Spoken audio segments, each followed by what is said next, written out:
Sus! Ngayon lang naman namin kayo nakikita eh. Palibasa, eleksyon. Kaya babait nyo ngayon eh. Kesyo, tutulong kayo sa mga mahihirap, ipapaayos nyo yung mga kalsada, pero pag nanalo na, ayun, may bagong motor.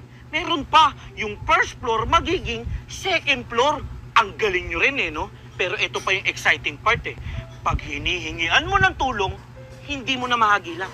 Makikita mo, nakabakasyon, nagliliwaliw, palibasa, may mga sahod na. Yung pera na dapat para sa taong bayan, ayun, ibinulsa. Yung nagsasabing magpapaayos ng kalsada hanggang sa matapos yung termino, ayun, sira pa. Alam ko na yan, Noy.